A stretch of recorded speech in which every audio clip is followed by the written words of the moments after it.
Bueno, Padre, te damos gracias esta noche. Gracias porque tú eres bueno, tú eres misericordioso, Señor.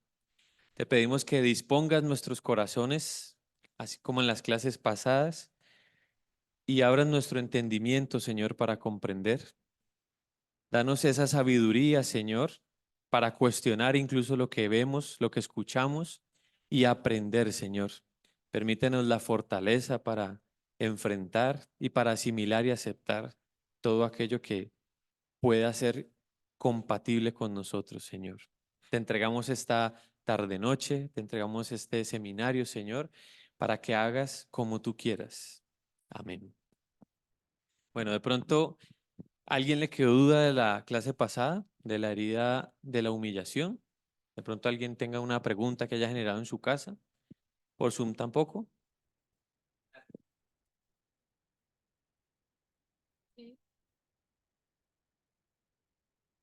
Para los de Zoom, ¿alguien viene a comentar algo? Bueno, buenas noches. Es un testimonio así cortico. Resulta que, pues con la humillación uno ha detectado ya cosas de la familia, que el padre, la madre, los hermanos, y queda como fácil uno decir, bueno, sí, en esto me humillaron, sufrí esta vergüenza, pasé esta situación. Y entonces yo estaba así como que, bueno, ¿y qué más me habrá pasado? Y resulta que yo tuve mi primer hijo a los 21 años. Y en ese tiempo, pues yo no soy tan viejita, pero en ese tiempo a mí me tocó en el Seguro Social y recuerdo que me vinieron los dolores y pues tan jovencita y todo, yo no sabía de controles, yo no sabía de nada de esto.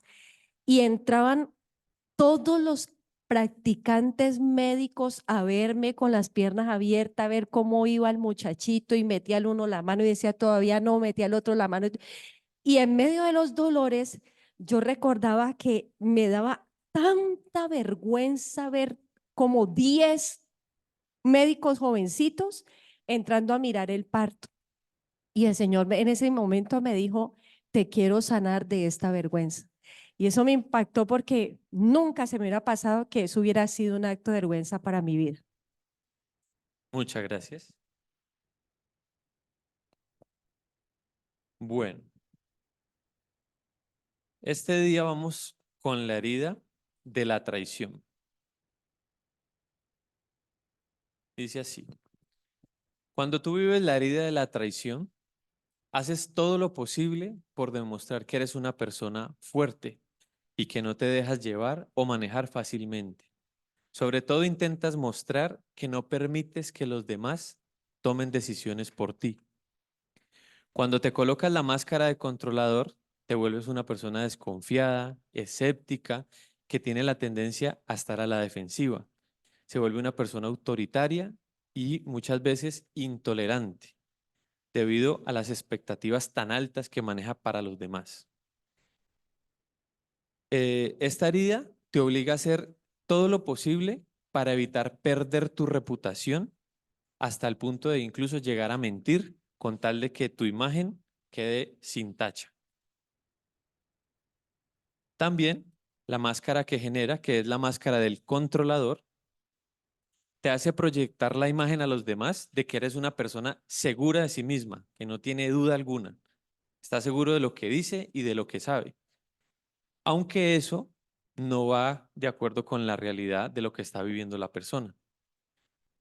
Entonces, pasamos a la parte de cómo trabaja el ego en la generación de esta herida. Entonces, el ego en esta herida convence a la persona que porta la máscara del controlador de que nunca miente, siempre cumple con su palabra y que no tiene miedo de nadie. Y la forma en la que alimenta esta herida es incumpliendo a los compromisos que tiene consigo mismo como persona. Se castiga al hacer todo por sí mismo porque no confía en los demás, no delega nada y cuando lo hace, se ocupa tanto de asegurarse de que los demás hagan lo que está esperando de ellos que no puede ni siquiera disfrutar el proceso de haber delegado. Es decir, delega, pero termina encargándose por estar pendiente de que el otro haga lo que le delegó. En pocas palabras, no delega. Entonces, paso a la continuación.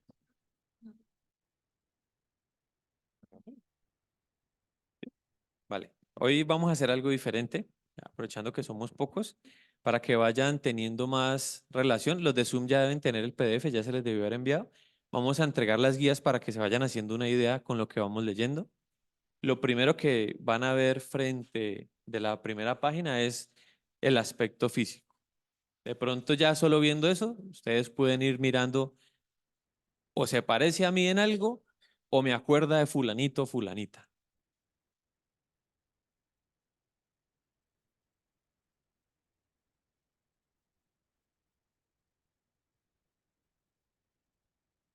¿Sí? ¿Cuántas?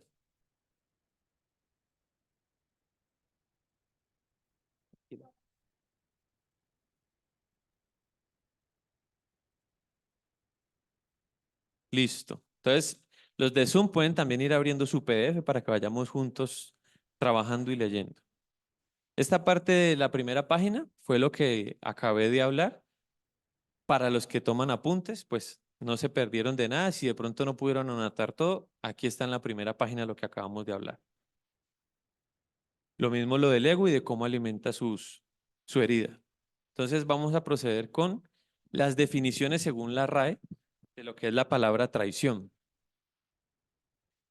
Según la RAE, traicionar es una falta que se comete.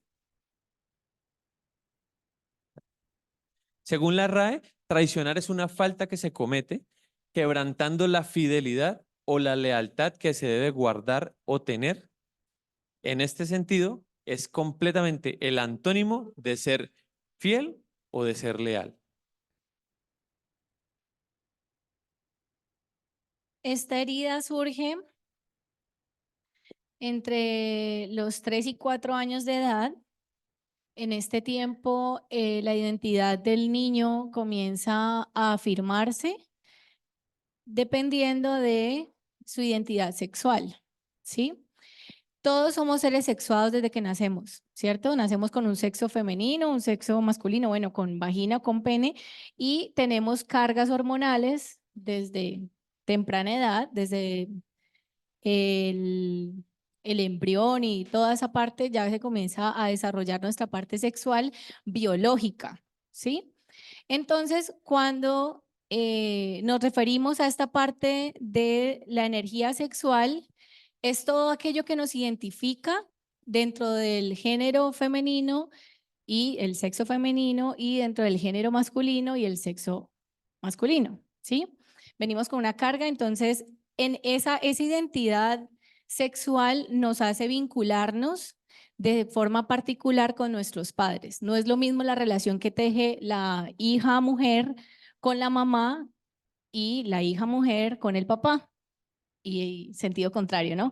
No es lo mismo como el varón, el niño varón se relaciona con su mamá y el niño varón con su papá. Tiene una identificación en esa parte sexual, porque ve al hombre, que sería el progenitor del mismo sexo, como un ideal a alcanzar, pero también ve a la mujer, a la mamá, como ese amor primero, se enamoran, ¿sí? Los niños varones generalmente se enamoran de su mamá con todo el amor, la atención, la dedicación, las caricias y lo mismo con el papá, ¿no? Entonces, se enamoran del papá también porque es un hombre fuerte, porque juega con él, porque es todo como el niño lo ve como ese super papá, esa super mamá y comienzan a idealizar esas figuras, ¿sí?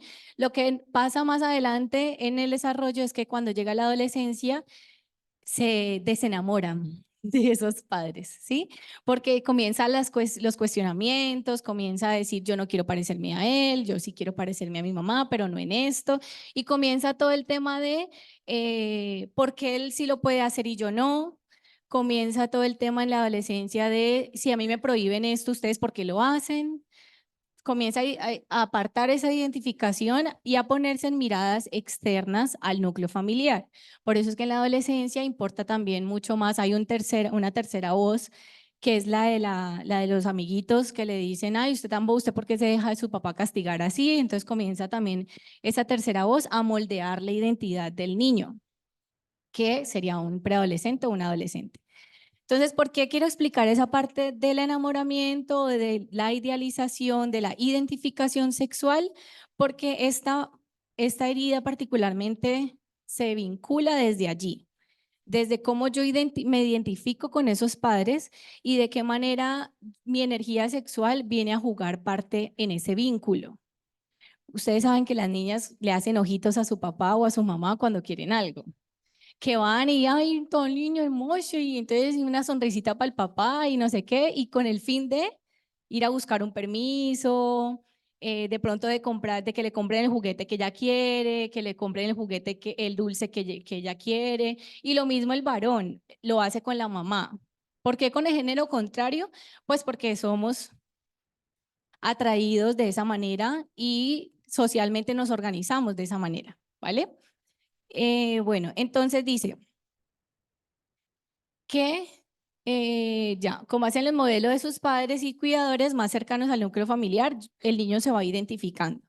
Se relaciona con la energía sexual que hace parte del proceso de la identificación y el reconocimiento de sí mismo en ese otro.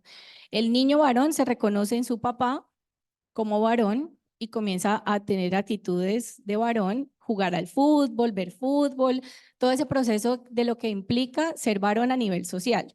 Y la mujer también, entonces me pongo tacones de mi mamá, me pinto los labios porque mi mamá dejó por ahí el colorete, entonces yo también me pinto los labios, comienzo a tener una identificación conforme a mi rol sexual.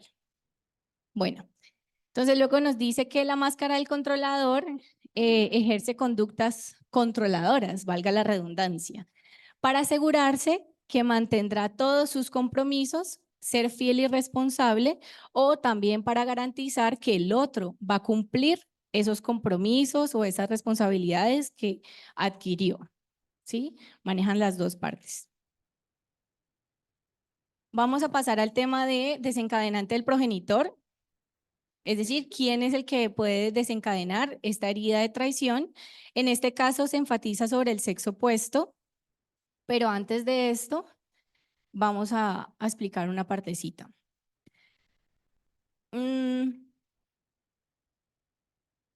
A veces en los roles familiares se tiende a veces a menospreciar el rol opuesto, ¿sí? Por los conflictos que hay de pareja, por las situaciones que sean humanas de la relación de pareja, a veces se tiende a menospreciar el rol que tiene el otro. Entonces, si yo como mamá me ocupo todo el día de mi hija y la atiendo y no sé qué y demás, o sea, como que estoy embolatada con todos los quehaceres de la casa, más los de la crianza de la hija, cuando llega el papá y si el papá no se vincula, entonces voy a tender a menospreciar al padre y lo hago delante del niño.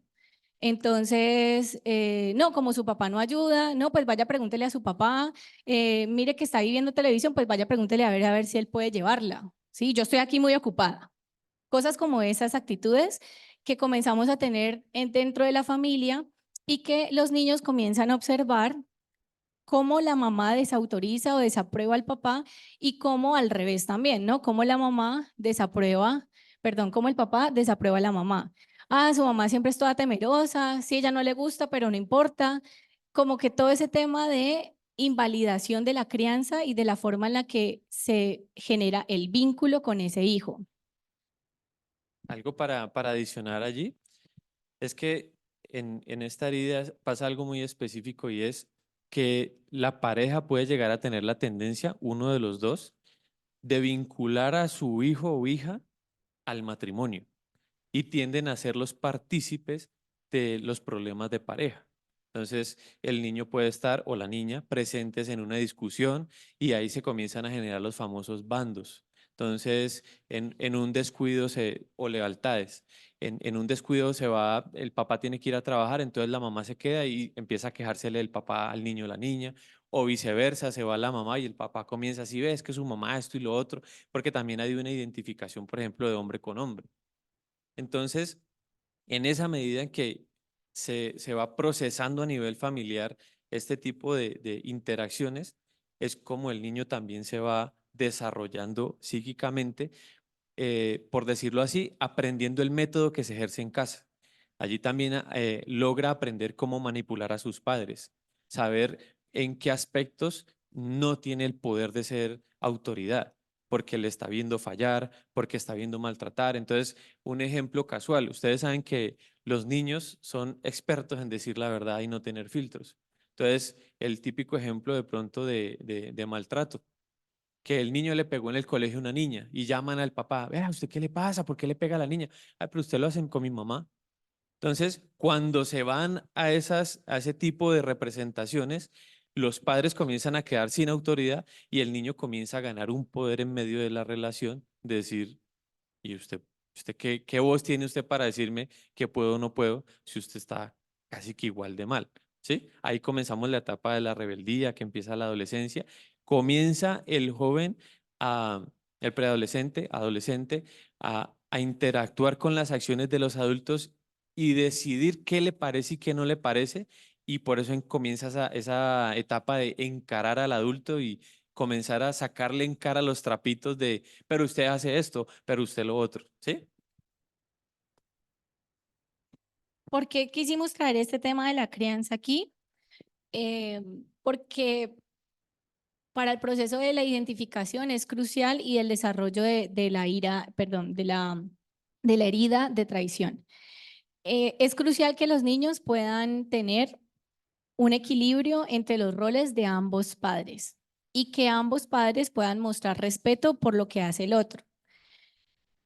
En esta parte de aquí también es crucial que ustedes puedan de pronto hoy tener presente que el niño debe entender que los dos papás son fundamentales para la crianza, los dos, porque entonces va a pasar lo que dice Elías, van a haber lealtades o bandos. Entonces el niño varón puede inclinarse hacia la mamá o viceversa hacia el papá, dependiendo de qué tanto la imagen idealizada de ese papá o esa mamá haya sido dañada por ese otro progenitor, ¿sí? Es que creo que es enredada esa parte, pero lo importante es que el niño pueda interiorizar que ambos papás son cruciales tanto para la crianza como para el desarrollo de las habilidades del niño. ¿Y eso qué me demanda a mí como adulto? Pues estar presente en la crianza de ese niño, ¿sí? No dejarle, no, es que eso lo hace mamá. No, también untarme, ir a jugar.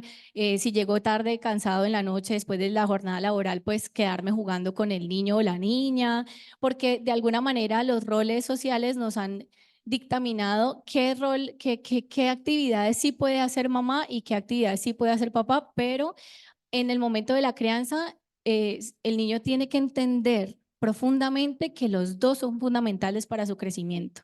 Sin importar cómo sea la relación de pareja, deben entender eso crucial, porque entonces se va a crecer con un desequilibrio en la identificación de esos roles y por eso luego vamos a tener dificultades en la identidad sexual. Por eso es que vemos niños más afeminados porque faltó de pronto una presencia masculina y no desde lo brusco, desde lo agresivo, desde el juego más brusco, sino que también desde la atención que brinda ese papá. El hombre también es cariñoso, el hombre también hace mimos, el hombre también juega a hacer cosquillas, el hombre también es delicado, el hombre también puede hacer otras cosas que de pronto pueden sonar femeninas, pero que se tratan sobre el cuidado del otro. ¿Sí? Entonces, como yo no quiero ser como, voy a decirlo así, como tan brusquito como mi papá, entonces prefiero parecerme a mi mamá. Y entonces comienzan a adoptar modos de ser más femeninos. Por eso es lo crucial del equilibrio de los dos roles y de poder sentarse con el otro y decir, mira, yo creo que necesitamos más apoyo en esta parte de tu rol masculino o de esta parte en tu rol femenino, ¿vale? Para que lo podamos entender así. Señora.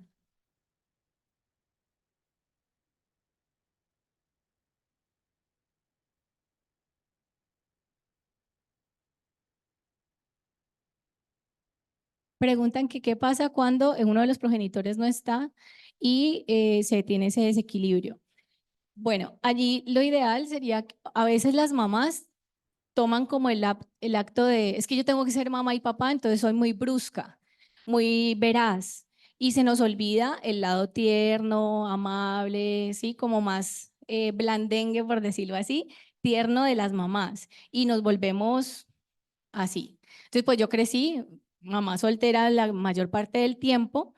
Les voy a hacer la confesión ya de una vez. Esta herida y la anterior es como que las que más me identifican. Entonces, he logrado poder ver de qué manera ese desequilibrio se brindó, pues, por ejemplo, en mi vida.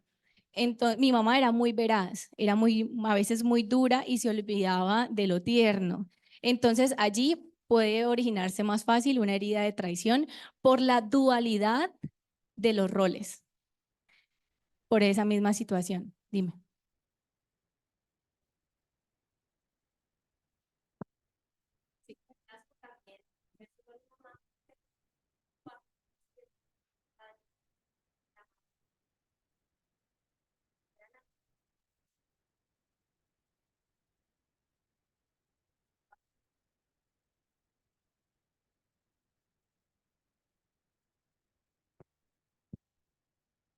Aquí Daniela nos comparte que es importante.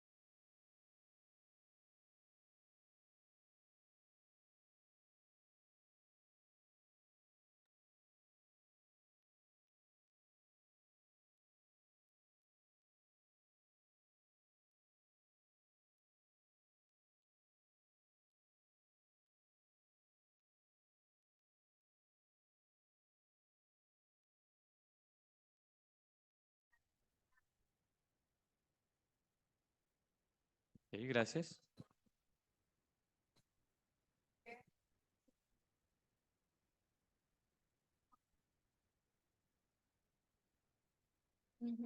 Para allá. Pero sí es cierto. Todos ustedes. ¿Ya? ¿Listo? Vale. Lo que iba a anexar a la pregunta que tú hiciste es que también hay que tener en cuenta que nosotros somos personas en desarrollo. Entonces, eh, cuando el niño o la niña ven esta ausencia de una de las partes, ya sea de padre o de madre, mentalmente haya una manera de buscar quién ocupe ese vacío. Entonces, puede coger como ideal a un tío, a un abuelo o a un amigo de la familia que se reconoce, lo tiene como alguien en buena estima y comienza a coger ese patrón y esa imagen de decir, me quiero parecer a esta persona. Entonces puede meter a esta persona y encasillarla en un rol paterno sin que siquiera haya un vínculo con su propia madre. ¿Sí? Entonces eso también es importante porque eso influye en el desarrollo de esta herida. Ahí son muy importantes, como lo decía, se me olvida el nombre, Emilce, está el abuelo paterno o el abuelo materno, los abuelitos varones están allí, los tíos, ¿sí? También los profes. Por eso es muy importante que en los colegios hayan varones, no solamente mujeres. Por ejemplo, acá en la escuela bíblica estamos intentando de que los varones pertenezcan más a este ministerio para que ellos también logren ver ese otro rol. Y así sucesivamente, como si tienes un niño y estás pasando por una dificultad así, de separación o lo que sea, entonces podemos meter al niño a una actividad deportiva de contacto, donde tenga esa nutrición de ese rol masculino, por decirlo así, para que podamos sobrellevar pues esa dificultad o ese faltante, ¿vale? Entonces se puede manejar de esa manera. ¿Algo para... ¿Alguien va a agregar algo? Vale, un momento.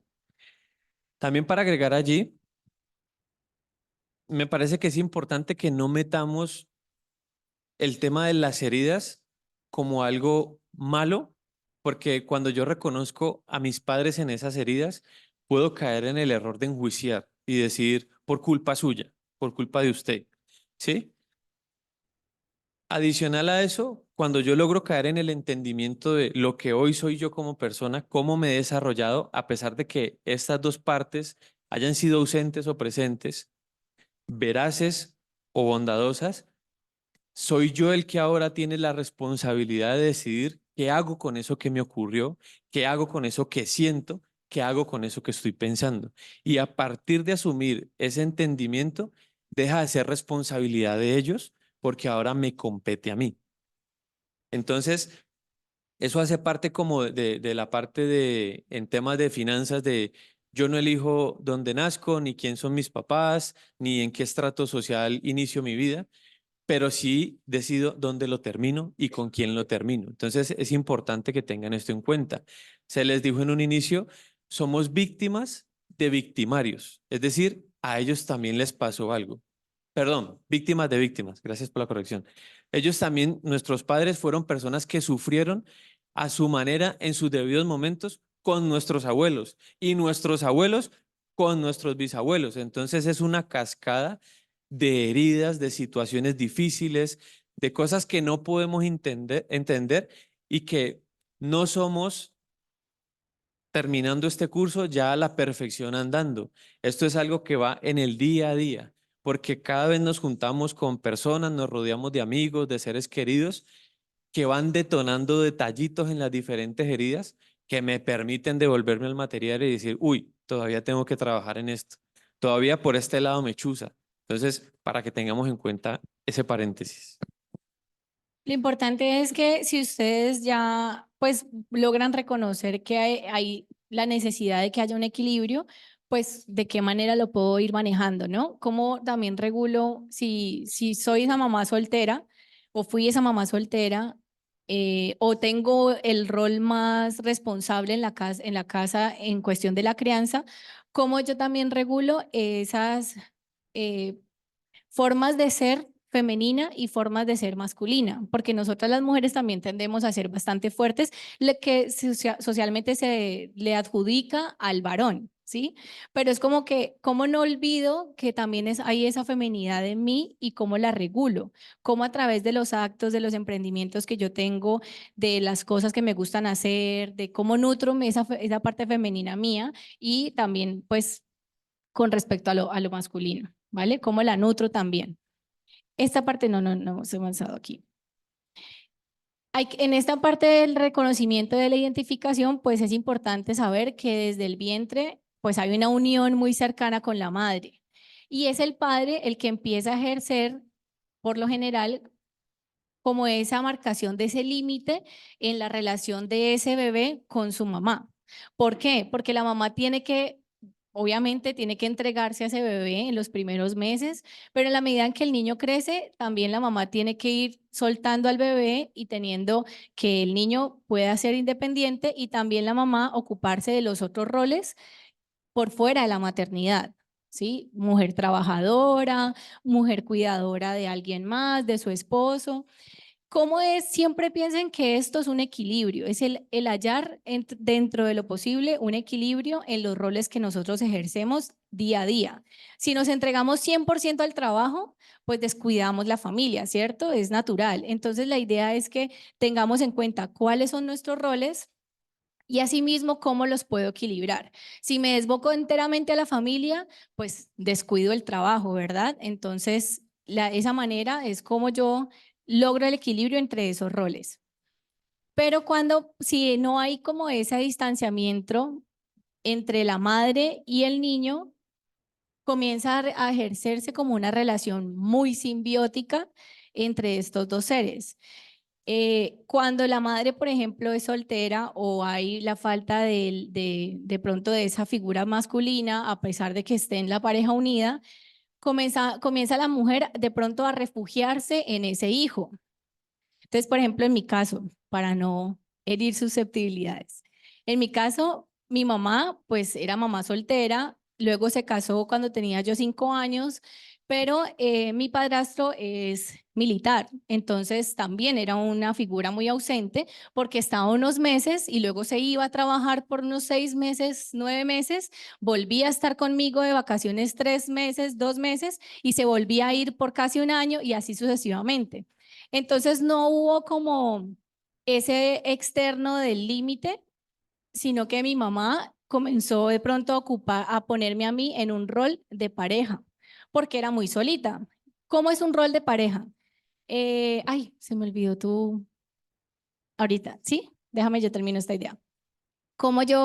Entonces, ¿cómo es un rol de pareja? Entonces, mientras mi padrastro no estaba, dormíamos juntas, ¿sí? Yo tenía 5 o 6 años y todavía me permitía dormir con ella, también por toda la situación de la casa, ¿no? Ella todo el día ausente, yo llegaba del jardín, de pronto yo había otra persona que me cuidaba y ya en la noche pues era el único espacio que ella tenía para maternarme, entonces pues dormíamos juntas y era el espacio que podíamos compartir la una de la otra. Pero aún así, de pronto no fue lo más sano, porque entonces cuando llegaba mi padrastro, vaya, duerma a su camita y yo duermo con mi esposo, que es lo natural, ¿verdad? Pero esa dualidad en que hoy sí puedes dormir conmigo y la mayoría de las veces puedes dormir conmigo, pero cuando llega la presencia masculina, ya te olvido, en la mente del niño es un te olvido, te desplazo y ocupa el lugar mi esposo, entonces hay una herida de traición. Porque entonces, ¿cómo este que nunca está viene a ocupar mi lugar si yo duermo con mi mamá? ¿Sí me entienden? Entonces son cositas pequeñas que no se refieren a una sexualidad activa, ¿sí? No, no es como una sexualidad de enamoramiento ya más grande, sino es eso íntimo que comparto con el otro y que de repente ya no lo tengo. Perdón. Eh, y por eso es muy importante el rol del varón en el hogar, porque el varón es el que comienza a decir, bueno, le dice la esposa, ya deje el muchachito que duerma solito y venga para la cama, mamita, ¿sí? Y esas situaciones, por eso es que el rol es importante entre esos dos equilibrios en la crianza, porque si no, entonces el niño mantiene de pronto muy moneado encima de la mamá o la niña muy moneada encima de la mamá y no hay esa separación sana para la construcción del desarrollo de la identidad de ese niño porque entonces va a estar muy fusionada con su mamá o con su papá, porque puede pasar al contrario, porque los papás a veces se enamoran tanto de las niñas o de los niños que comienzan a tener ese tipo de comportamientos con sus hijos. Sí, la pregunta, qué pena.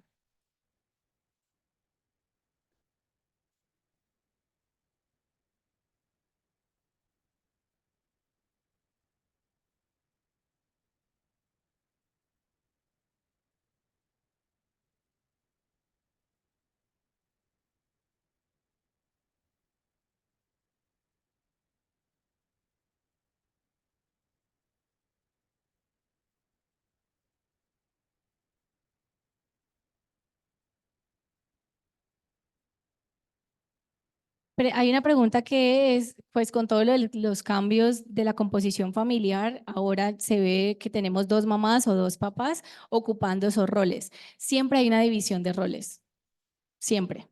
Tiene que haberla, porque la sociedad así lo demanda.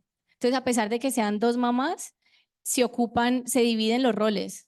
El que castiga, el que reprende y la que de pronto consuela, a pesar de que sean dos mujeres o dos hombres, se tienden a manifestar los roles de esa manera. O sea, puede ser una misma mujer, dos mujeres, pero una ocupa el rol más masculino y la otra el rol más femenino. Se maneja de esa forma. ¿Cómo se puede interpretar esto? Pues cada caso es único, así como nosotros, a pesar de tener dos, un mamá y un papá, una mamá y un papá, pues también lo vamos a de pronto a cruzar. Por ejemplo, conmigo la herida de traición fue con mi mamá, no fue con el sexo opuesto, porque crecí con una mamá soltera. Entonces creo que cada caso es particular y pues no podríamos hacer la generalización. Sin embargo, aquí nos presenta como el común denominador, como siempre lo hemos visto, y de qué manera se puede gestar de esta forma con base en la identificación. Si mi relación, a pesar de que yo tenga mamá y papá, y yo soy una mujer, pero a pesar de que mi papá estuvo, yo me vinculé mucho más con mi mamá porque mi papá fue ausente o porque mi papá no se ocupó tanto de mí, esa herida viene a surgir con quien yo más idealizo como niño. Al niño que idealiza más su papá, ya sea mamá o papá, con ese puede tener más factible que viva esta herida por el vínculo tan estrecho que se teje con ese otro. Vamos a hablar de ese vínculo que no se interrumpe, sino que se fusiona entre ese papá y ese hijo, o entre esa mamá y esa hija, o al contrario, todas las combinaciones. Algo para agregarte allí, y es que los roles son demasiado marcados, socialmente son muy demandados. A pesar de que haya una pareja donde sean del mismo sexo, uno de los dos, ya sea que hayan tenido la presencia de un padre en su vida hombre, hablando en el tema de una pareja de lesbianas, eh, se haya estado presente el hombre o no, va a tener que ocupar el rol masculino, ya sea desde el imaginario de cómo debería ser un hombre en este rol, eso es muy inconsciente, porque obviamente están desde su género femenino, pero una va a ocupar ese lado materno y la otra va a ocupar ese lado paterno. Y eso se puede representar físicamente, ya lo mandamos a la parte física, y se puede mirar en las ropas, se puede tener una tendencia a que utilice unos tonos más oscuros, la que desempeña el rol paterno, que tenga tipo de ropa mucho más masculinizada, que el mismo cuerpo tenga tendencia a tener facciones más bruscas, más toscas, más pronunciadas, que la voz incluso pueda llegar a cambiar.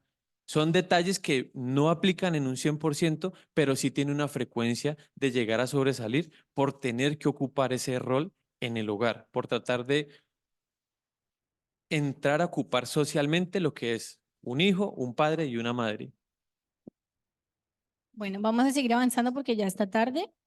En esta cuestión, ya para cerrar, es indispensable entender que si no hay esa división, si no se logra romper como con ese idilio de amor entre la madre y sus hijos o el padre y sus hijos, pues vamos a tener dificultades en el relacionamiento más adelante debido a la falta de límites que se colocan en esas relaciones. Tendemos a creer que el otro nos pertenece y surge también el otro lado de las personas que tienden a ser muy celosas o posesivas, porque entendemos que, por ejemplo, si el bebé si el bebé y luego el niño y el adolescente nadie le enseñó, ni su mamá puso ese límite en el relacionamiento, pues entonces el niño va a creer que ella es suya, ¿sí? O que su papá es suyo.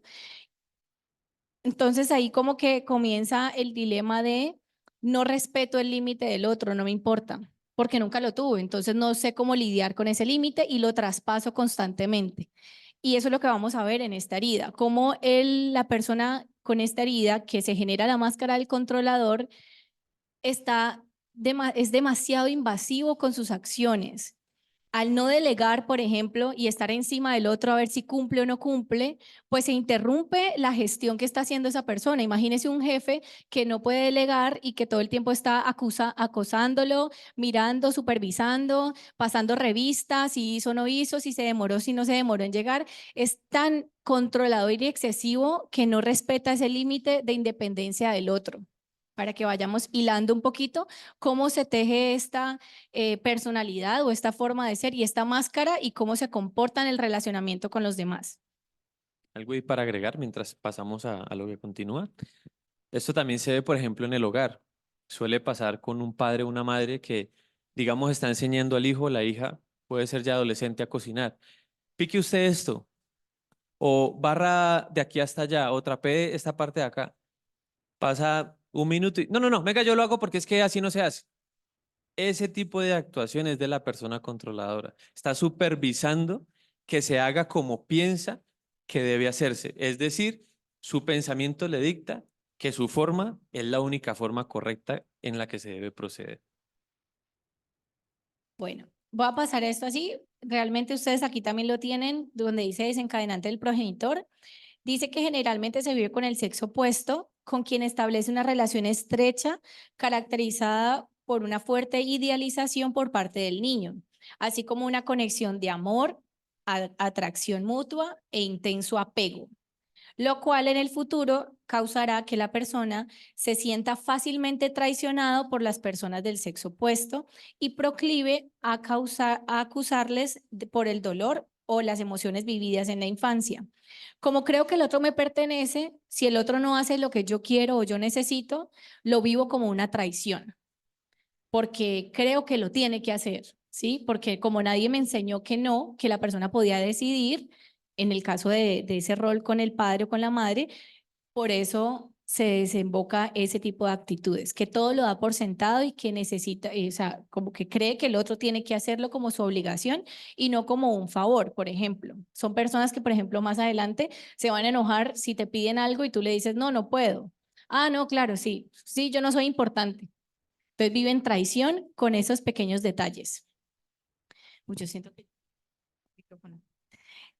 Bueno, algunos viven vamos a pasar al siguiente párrafo, esta herida con el progenitor del mismo sexo. Esto se da cuando el niño siente más apego por el progenitor de su mismo sexo y experimentan el sentirse ignorados por el progenitor del sexo opuesto.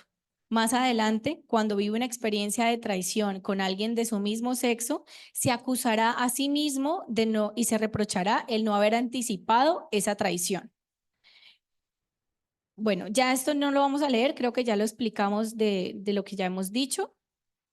Vamos con los ejemplos. Se puede presentar porque los padres permiten al niño, voy a poner allí la salvedad, mayor de 3 años, dormir la mayoría de las noches con ellos, por no decir que todas las noches. Y que luego, cuando ya se cansan de tenerlo, pues, durmiendo con ellos, de repente le dicen, no, ya no más, prohibido. Y ya váyase para su cuarto y no hay un adecuado desapego, sino que es brusco. ¿De qué manera se vive eso para el niño? Pues como una traición.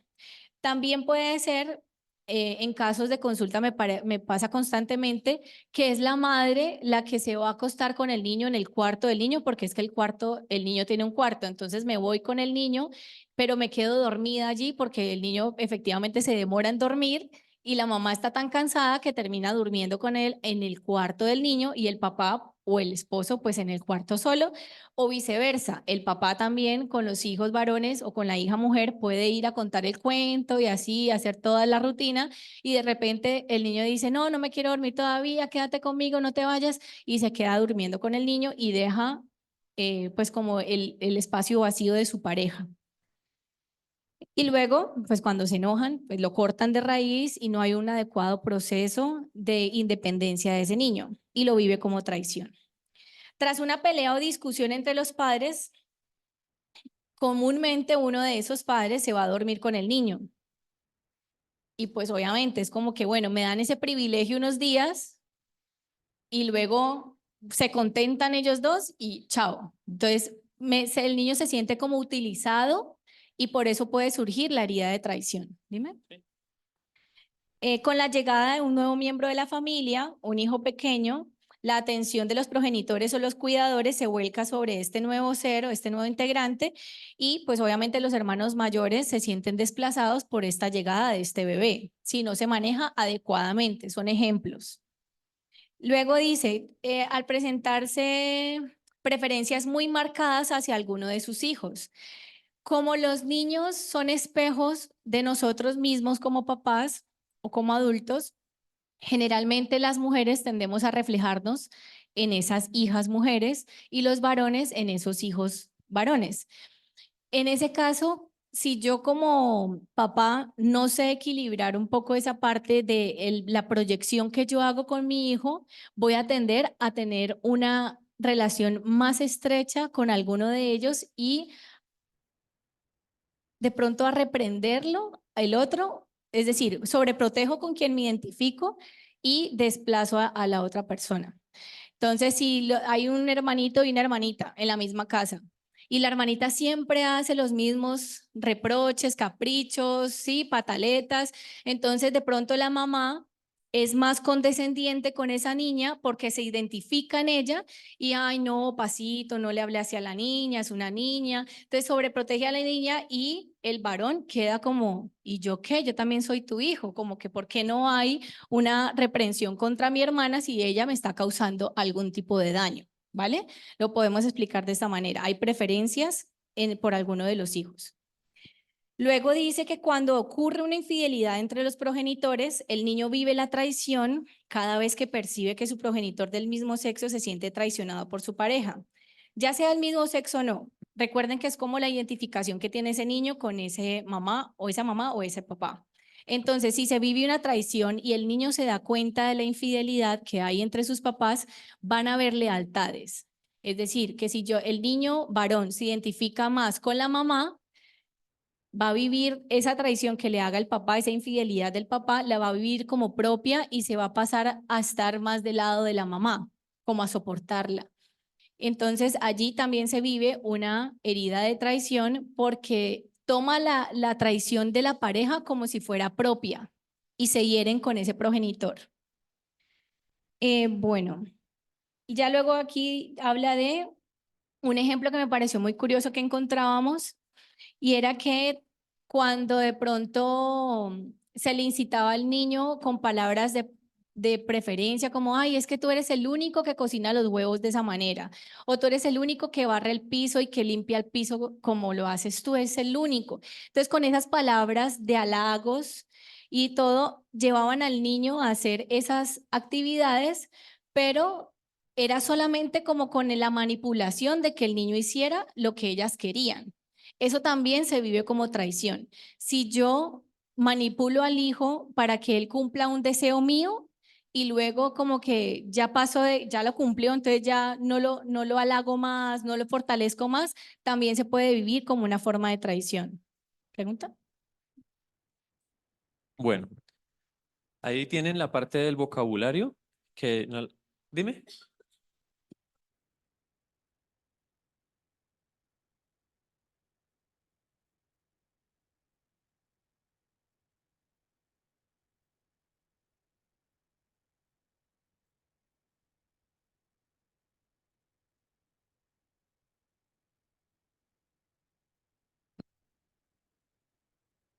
Vaya terapia.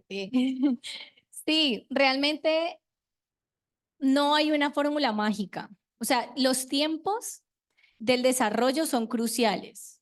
Y si nosotros como papás no reconocemos esos puntos del desarrollo que son cruciales, va a ser mucho más difícil sacar a un niño de 9 años de la cama de los papás que un niño de 3. ¿Sí me entienden? Entonces, se va acumulando y el niño ya va adquiriendo más hábito y se va afianzando ese tipo de dinámicas y va a sufrir más el niño si pasa más tiempo. Entonces, pues no hay una estrategia como única, no. Eso va de acuerdo a la comunicación que tú tengas con tus hijos, va de acuerdo a los límites que tú le coloques, a las responsabilidades que él adquiera, todo lo demás. Por eso las rutinas son básicas, son cruciales para los niños porque ellos entienden cuáles son las rutinas y tienen que tenerlas porque necesitan estructura. Necesitan algo que se repita para entender que no hay angustia. Si usted un niño hoy duerme con él y mañana no, y luego sí y mañana no, entonces eso genera ambigüedad en el niño y comienza a entender que el mundo es ambiguo y que el día que no duermo con mi mamá, entonces me siento supremamente angustiada. Y ese día mamá hizo de tripas corazón y se encerró y lloró, pero al otro día vuelve y decae. Entonces no hay un límite constante y no hay una rutina clara para el niño, entonces por lo tanto crece en ambigüedad y va a ser más difícil para él entender ese mundo que le rodea. Entonces yo pienso, ese es un punto, claro, en la firmeza del límite y la constancia del cumplimiento de tu palabra como adulto. Sí, pero vuelve y juega. Tiene que haber toda una rutina de quehaceres dependiendo de la edad del niño, dependiendo de las posibilidades del hogar, de cómo se conforma la familia. O sea, no se puede decir como, ah, no, pues es paso 1, paso 2, paso 3, porque no funciona. A veces funciona con algunas familias, pero con otras no. Las estrategias cambian de acuerdo a la dinámica familiar. Hay algo que hay que tener en cuenta también, y es que por lo general como padres nosotros buscamos salvarnos a nosotros mismos a través de nuestros hijos. Entonces, yo le doy lo que a mí no me dieron. Yo lo protejo de lo que a mí me dolió. Y eso tiende a volverse una sobreprotección que con el paso del tiempo yo ya no sé cómo lidiar. Se los voy a poner en un ejemplo práctico mío relacionado con animales. Yo tuve la oportunidad de aplicar el libro del encantador de perros con una de las mascotas que yo llegué a tener y ahí decía que lo mejor es entrenar al perro a los 3 meses, porque si no, cuando crece, en la medida que se desarrolla, va ganando ese lugar jerárquico como líder de la manada. Y ustedes saben que a nivel de los animales, eso es una disputa casi que a muerte en la parte salvaje. Entonces, en la medida que el animal va adquiriendo más edad y se va desarrollando, se vuelve más testarudo, se vuelve más fuerte y más difícil de vencer mentalmente. Entonces, algo muy similar pasa con los hijos en este sentido y es que el hijo comienza a desarrollar su mente y comienza a saber cómo puede quebrantarte a ti, cómo puede llegar a ti y decir, Si yo lloro lo suficiente, va a decir, ay, bueno, pues duerma aquí conmigo. Él ya sabe hasta qué punto llega, ya te conoce a tal punto que dice, eso se volvió hasta un mecanismo de manipulación inconsciente.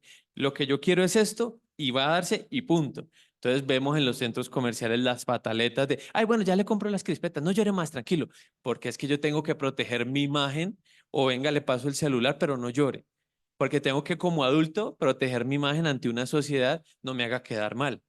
Entonces, ¿qué aprende el niño o la niña? Esto se maneja así. Cuando yo quiero algo, hay que hacer esto así, así y así. Entonces, una característica muy importante que deben tener los padres a la hora de poder establecer límites es tener palabra. Porque el castigo, cuando se decide con emociones distorsionadas, ya sea felicidad, ya sea tristeza, ya sea enojo, son castigos son acciones que se toman bajo una emoción que termina cambiando y no se está pensando con cabeza fría. Entonces, un ejemplo, queda castigado por un mes de tal cosa y a la semana ya está otra vez el niño cogiendo lo que no debía coger por un mes.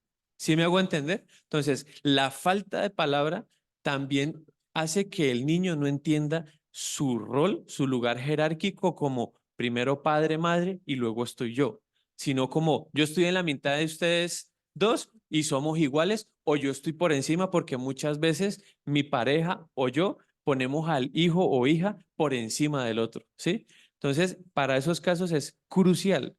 Si se va a comenzar, no necesita hacer terapia de choque. Hijo, ya estás grande, necesito que entiendas, a partir de hoy vas a dormir en tal parte. Comenzó a llorar, no sé qué, no sé cuántas. Bueno, hijo, duerme con la luz prendida. Al principio, como todo en la vida, es un proceso, es difícil, cuesta, pero como somos seres humanos, nos adaptamos. ¿Sí?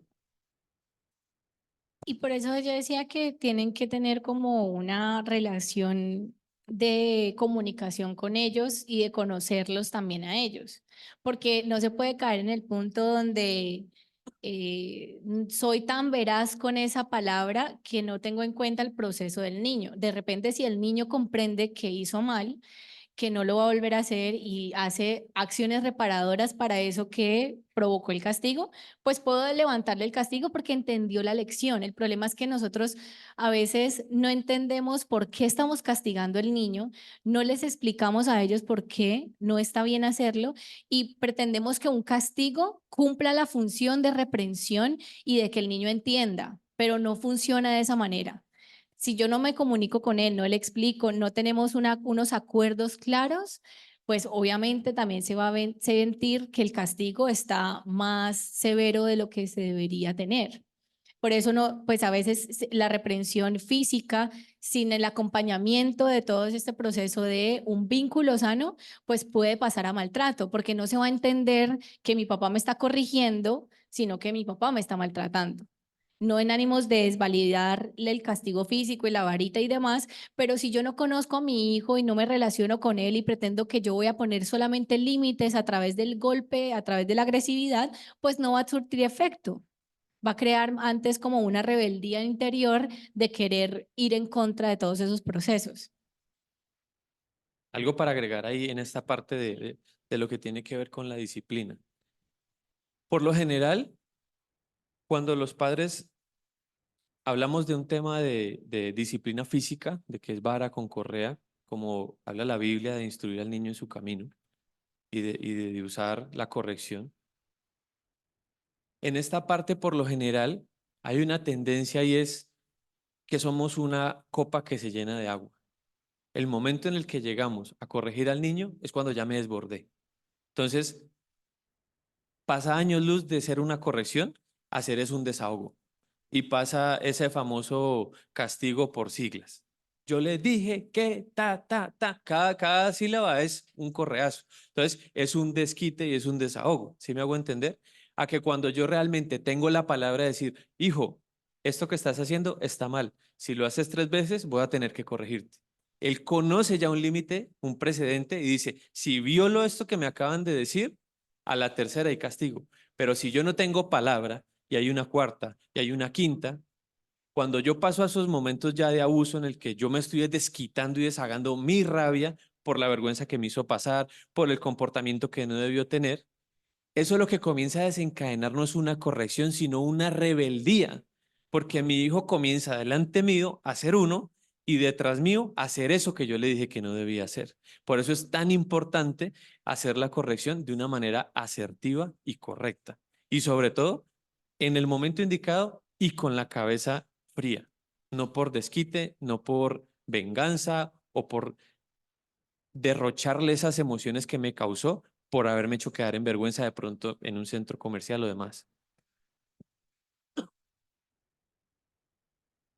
Mm, No, eso no es algo que se pueda concluir por llegar a eso. Porque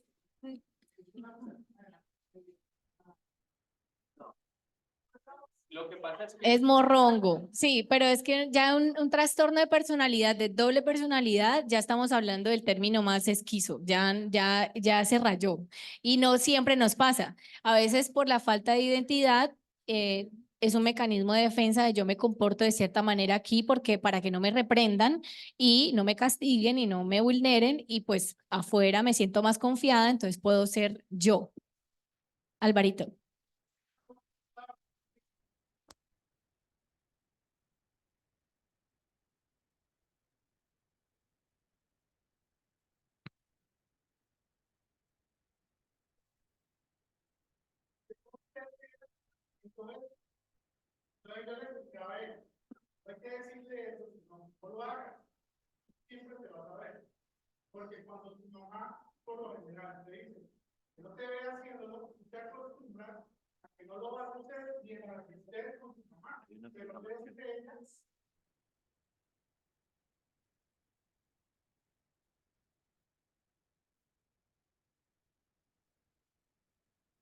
la comunicación y las palabras que utilizamos son vitales, porque nosotros sabemos lo que decimos, pero no sabemos lo que el otro entiende.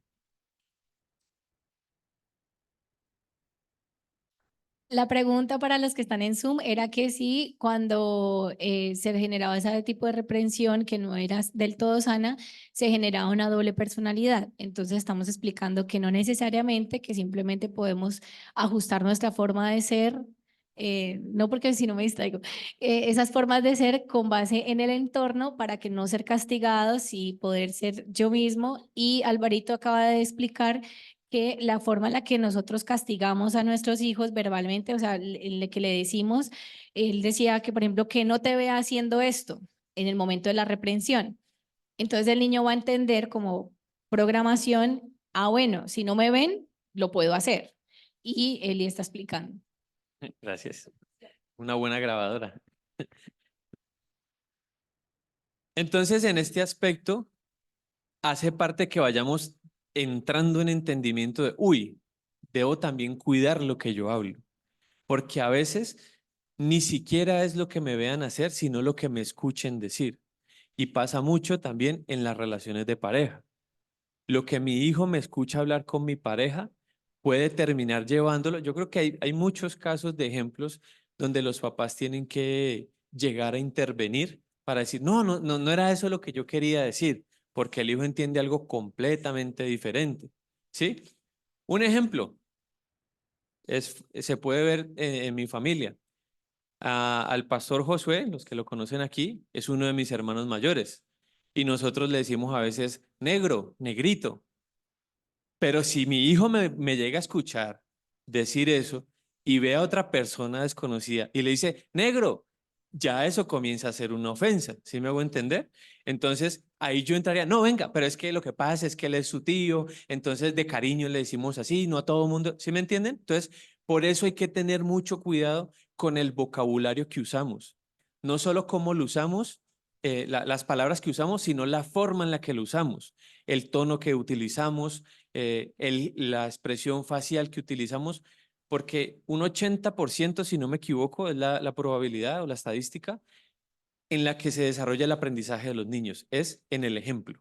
Entonces, los padres tienen una responsabilidad gigante solo con el que me vean. Entonces, por ejemplo, él diga que no estoy, entonces mentir me salva. Cuando yo voy y le miento a mis papás, ¿usted por qué miente? ¿Sí? Entonces, es bueno que identificamos esos detalles y los tengamos en cuenta. Vamos a avanzar. Esta herida busca también una cierta afirmación, una validación del otro al utilizar la expresión. ¿Sí me entiende? ¿Sí me hago entender? ¿Cuál es sinónimo? Sinónimo de... Como para que nos quede más claro. Entonces, decir, por ejemplo, estamos hablando aquí, entonces el niño tal cosa, tal otra. ¿Sí? Ese sí es confirmación de parte de ustedes hacia mí. O, ¿sí me entienden? ¿Está claro? Todas ese tipo de afirmaciones se pueden encontrar más frecuentemente en esta persona con esta herida y esta máscara. Es más fácil de detectar a través del vocabulario porque tiende a validarse con el otro creyendo que tiene el control, porque cuando yo busco esa afirmación, si yo les digo, ¿sí me entienden? Y ustedes dicen, sí, yo interpreto como controlador que me están entendiendo, cuando puede no ser así. Asumo que hay un acuerdo en el que ustedes me están entendiendo, yo me hago entender y yo tengo el control de lo que se está hablando aquí, cuando no necesariamente eso es lo que está ocurriendo. En el niño controlador, que el niño puede generar esta máscara desde pequeñito, suelen ser como yo puedo.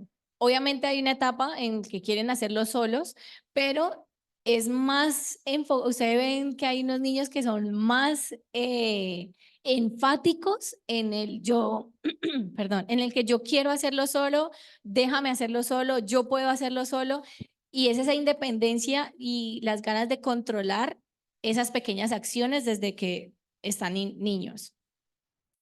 Eso también de pronto puede pasar, es algo que a veces no se ve o se toma a la ligera.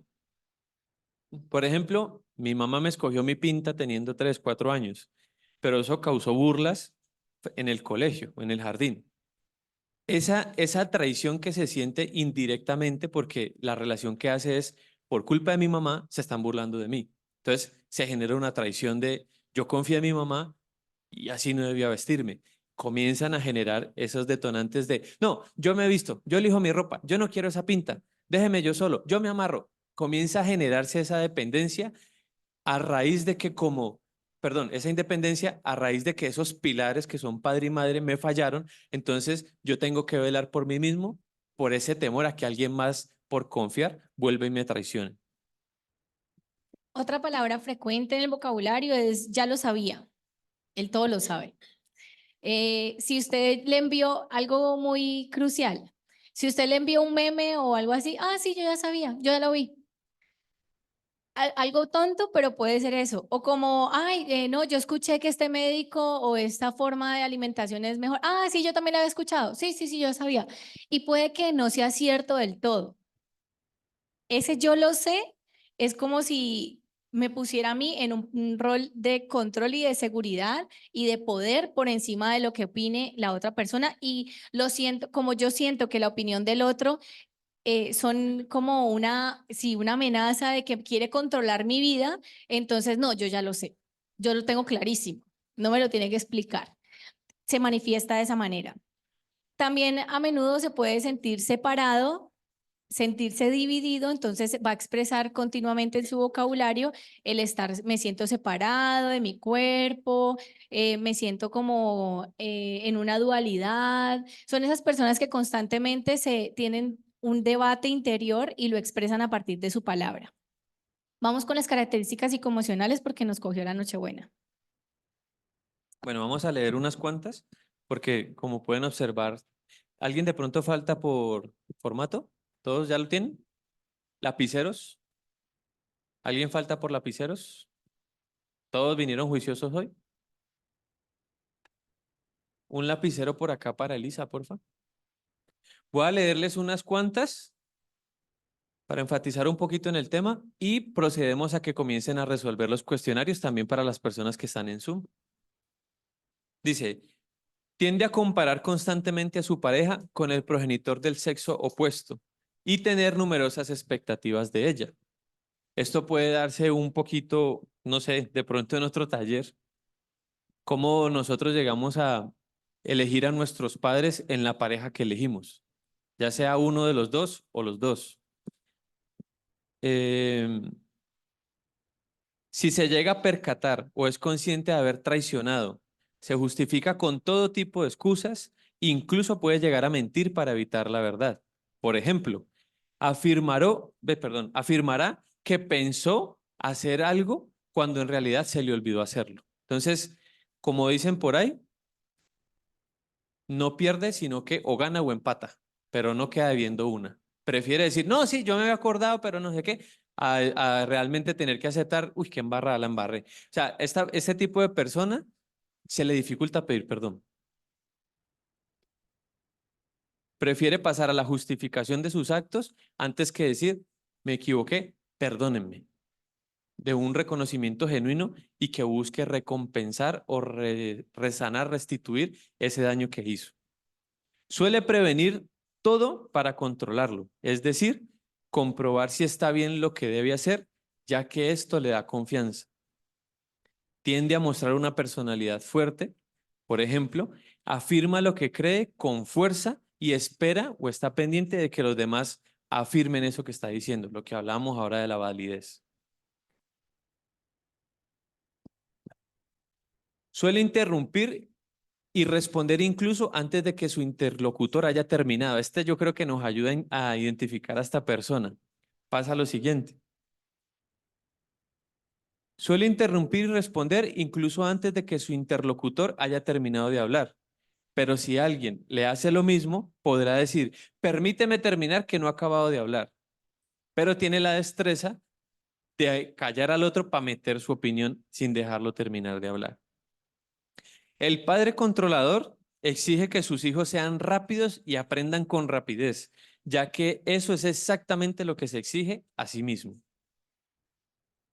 Se enfurece cuando algo no marcha a la velocidad que desea y le molesta que hayan imprevistos, que no salga como lo planeó. Por ejemplo, estar en el carro manejando y que adelante vaya alguien lento. Le dan ganas hasta bajarse y manejar por él. Como les dije que esta herida era una de las que más me identificaba, voy a hacer vivo testimonio de esto. En la universidad, eh, esto estaba súper vivito en mí. Entonces, y el otro, por ejemplo, en lo de completar la frase, es como que la otra persona se le va la paloma o no se acuerda de la palabra específica que va a usar. Entonces, yo comenzaba a dar sinónimos. Enojo, ¿verdad? No, ira. Eh, Como que a completarle la idea a la otra persona y la otra persona como, no, eso no es. Y entonces era como esa necesidad de ayudarle al otro, pero el trasfondo de ese sentimiento era tratar de controlar y agilizar la conversación. Entonces, también con el tema de la lentitud, eso de alguna manera lo adopté mucho de mi mamá, porque es como que si ella iba a un lugar y no la atendían rápido, era como, pero aquí todos son lentos, ¿no? Así, con actitudes así, y yo crecí de esa manera, como creyendo que el que cada persona se tomara su tiempo para desarrollar alguna actividad, no, yo quería que todo pasara así, bomba. Entonces, esta persona de controlador tiende a tener muchas dificultades con aquellas personas que se toman su tiempo para hacer las cosas, que no van al ritmo de ellas, que no hacen las cosas como ella lo hace. Entonces, si el controlador tiene un método específico para barrer, por ejemplo, pues va a quedar mal barrido, perdónenme la palabra, va a estar mal el aseo porque no lo hizo como ella quería. Si el controlador le gusta trapear 3 veces y el marido o el hijo trapea 2, no está bien hecho. Es muy cuadriculado en la forma de ser, es muy cuadriculado en la forma de esperar que el otro actúe de cierta forma. Por eso es que siempre va a tener unas altas expectativas de cómo tiene que ser el otro. Y posiblemente sean más altas las expectativas que coloque sobre la otra persona que sobre sí mismo, porque él ya es el mejor, ¿no? Entonces, todo lo tiene aprendido, todo lo tiene bien desarrollado, todo lo tiene como bien. La persona se considera buena. Esta otra dice, el controlador que se considera muy trabajador y responsable tiene problemas con la pereza. Según sus creencias, nadie tiene derecho a holgazanear hasta haber cumplido todos los deberes de los que es responsable. Y aún así, piensa que en vez de descansar, debería hacer algo productivo. En estos días hablaba con alguien y le decía, esta persona le es más difícil tomar vacaciones o descansar que trabajar. Es como un castigo tener que descansar. Detesta que no confíen en él, pues se considera tan responsable y talentoso que supone que los demás deberían hacerlo siempre, sin percatarse de cuán difícil le resulta a esta persona confiar en los demás. Es decir, tiene una tendencia como a querer que los otros hagan lo que incluso esta persona misma no tiene por deseo hacer. Estamos dando algunas de todas las que dicen allí porque son 5 páginas, creo, o 4 páginas de características psicoemocionales, las cuales esperamos que ustedes puedan revisar en los próximos 15 minuticos. Entonces, dime. Eli dice que hasta las 40, entonces vamos a tener este tiempo para que cada uno pueda leer el material y la misma dinámica. Si tienen alguna pregunta sobre esta herida, pues vamos hasta el puesto y la solucionamos.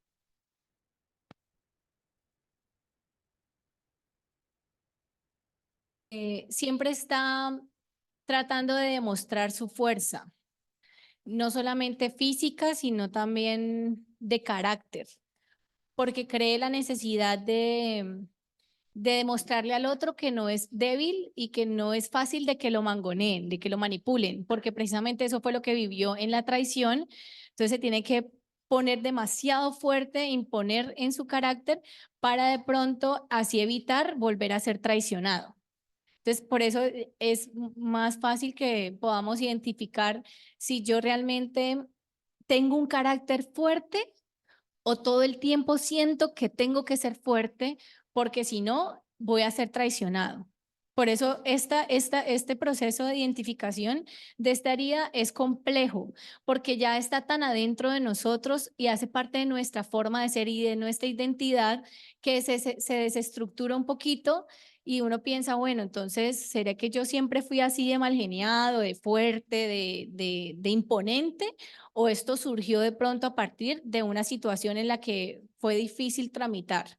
Entonces, pues como para que lo tengan presente, es una persona que siempre, por eso puede llegar hasta mentir con tal de que su imagen no se vea perjudicada, de que él está siempre perfecto, de que él lo tiene todo en orden, todo en control, que él puede siempre ser responsable, confiable.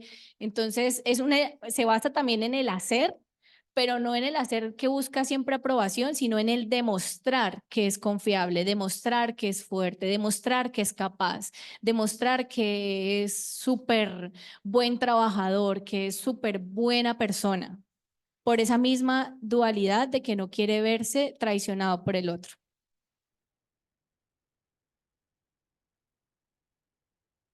Ahorita hablando con Anita, se me vino a la mente, y ahí no está, es la vinculación que existe entre esa máscara de controlador y a veces la personalidad de tipo ansioso, porque como quiere tener todo en control, puede llegar a imaginar todos los escenarios posibles, trágicos y no trágicos, con el fin de anticipar las cosas que pueden pasar. Son personas que de pronto, bueno, eso ya lo vamos a ver también en la sanidad de las heridas, pero ya un carácter de estos más equilibrados, ¿sí? Y no tan dispuestos a portar esa máscara, son personas que son muy planeadoras, entonces plan A, plan B, plan C, con el fin de que no se vaya a ver expuesto ella a que el otro piense que no es la mejor, de que no lo hace bien en su trabajo, entonces siempre tiene que prever todo lo que hace.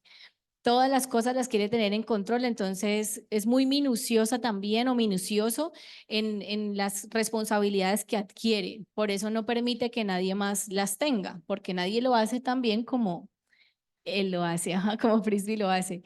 Entonces también se relaciona mucho con esa parte ansiosa y perfeccionista, exactamente.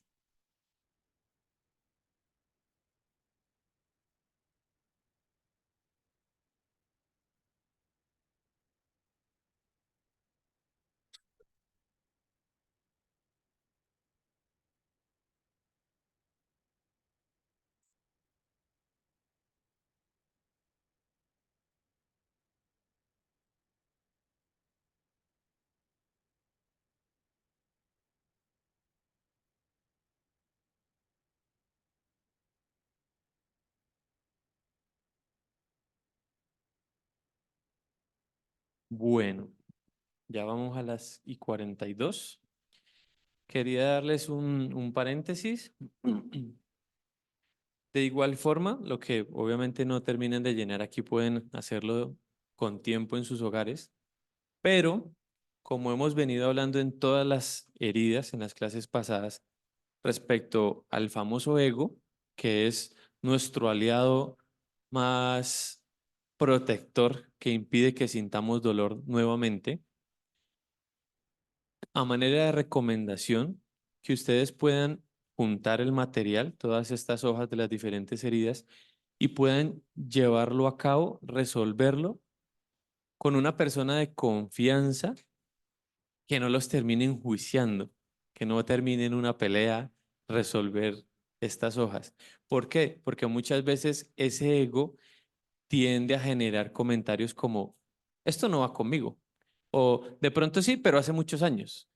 Y puede que tú sí estés viviendo en ese aspecto, en esa característica, pero tu ego te esté indicando, no, deje eso ahí quietico, que eso ya pasó, eso usted con usted ya no va. Y usted seguir en esa rueda, ese círculo vicioso. Entonces, por eso la recomendación de resolverlo con ese alguien de confianza que le pueda decir, pues mira, en esta que estoy leyendo, yo sí te he visto. O te acordás el otro día, justo vos actuaste de esta manera y esta otra. ¿Vale? Entonces ya para terminar vamos a realizar el taller que hemos hecho en las clases anteriores acerca de un personaje bíblico que puede llegar a tener o representa lo que es esta herida de la traición y que genera la máscara del controlador. Podemos encontrar al personaje bíblico, su nombre es Absalón. Conocemos más del padre que del hijo, es uno de los hijos del rey David. Se llama Absalón. Entonces, vamos a Segunda de Samuel 13. Ese sería el versículo. Yo miro. Sí, en la guía están los versículos ya escritos.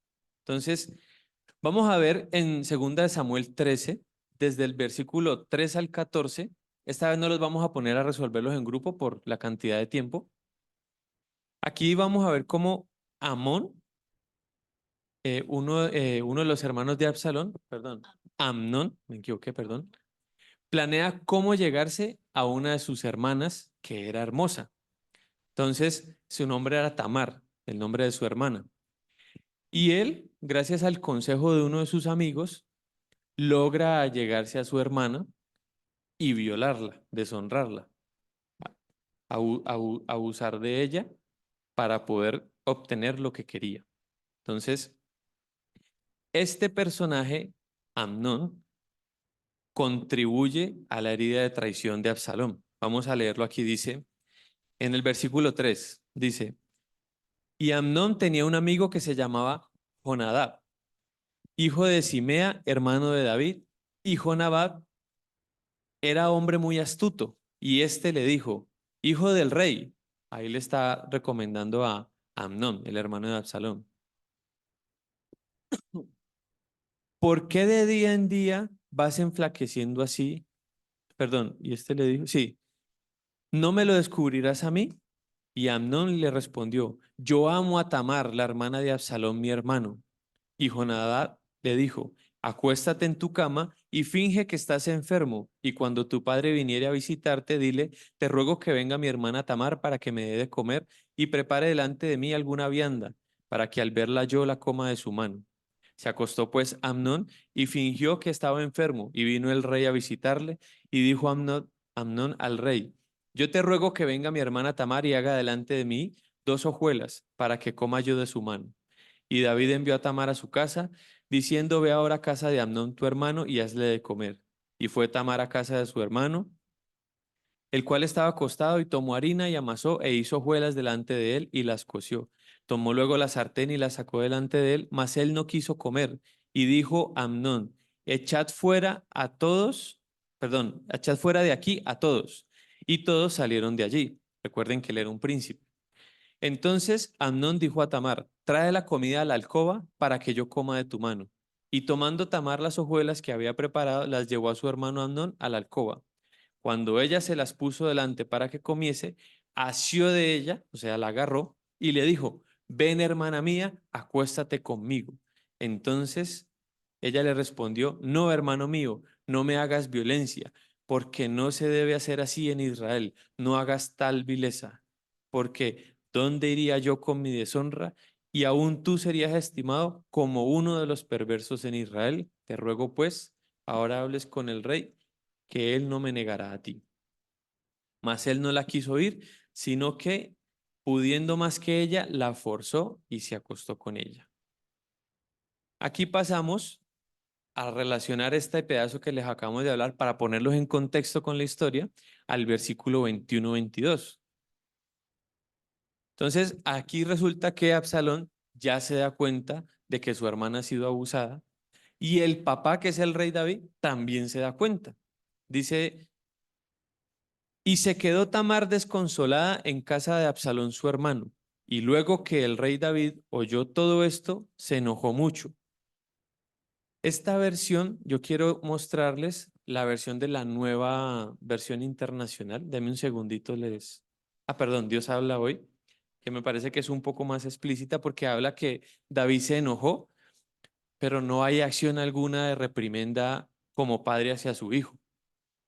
Ya les leo la parte. 21-22. Dice, el 21, en la versión Dios habla hoy. Y luego que el rey David oyó todo esto, se enojó mucho. No, pero esa no es. Está cargando. Bueno, ese versículo habla acerca de que David se dio cuenta, pero que no lo reprimió, no le hizo reprimenda, no lo castigó, porque era un hijo que quería mucho. Y esto permitió en Absalón verse como una traición porque él amaba mucho a su hermana. Gracias. Dice, versículo 21. Cuando el rey David se enteró de todo lo sucedido, se puso muy furioso, pero no reprendió a su hijo Amnón, porque como era su hijo mayor, lo quería mucho. Gracias. Entonces, ¿se acuerdan que hablábamos ahora al inicio de que esta herida de traición puede verse cuando se ve como predilección por uno de los hermanos? Eso también se puede tomar como traición. Aquí vemos un claro ejemplo. Entonces, el 22 dice, Absalón por su parte no le dijo nada a Amnón, pero lo odiaba por haber deshonrado a su hermana Tamar. ¿Quieres seguir? ¿O sigo yo? Ahora vamos a el versículo 27 y 28. Aquí es cuando él comienza a tomar el control de las riendas, cuando comienza a Absalón a vivir desde su herida de traición y dice, si no me ocupo yo, nadie hace las cosas que deberían hacerse. Nadie hace justicia. Entonces dice el 27, pero Absalón insistió tanto, resulta que, para contextualizar los versículos antes, él decide planear un banquete, invitar a su papá y a todos, pero el papá le dice, no, mijo, eso le va a salir muy caro porque la gente con la que yo ando es mucha. O sea, David tenía una compañía como de 50. Y él le dice, no, o sea, no se preocupe, no tiene que hacer la comida. Entonces ahí dice, pero Absalón insistió tanto al rey que el rey permitió que Amón y sus demás hijos fueran con él. Se cansó de David de escuchar que el hijo le insistiera que por lo menos mandara pues a sus hermanos al banquete, que terminó insistiendo, digo, aceptando David. Dice, Absalón había preparado un banquete digno de un rey. Había ordenado a sus criados. Escuchen esto. Fíjense bien cuando a Amnón ya se le haya subido el vino. Y cuando... esto es Dios habla hoy, versión Dios habla hoy. Fíjense bien cuando a Amnón ya se le haya subido el vino. Y cuando yo les diga que lo maten, mátenlo. No tengan miedo de hacerlo, pues son órdenes mías. Así que tengan ánimo y valor. Miren ya como la persona que tiene esta herida comienza a decir, yo me encargo. Y no se preocupen, yo aquí delego, yo mando, yo respondo. Yo tengo todo en control. Sí, dale ahí, no hay problema. Ahora vamos a Segunda de Samuel 15.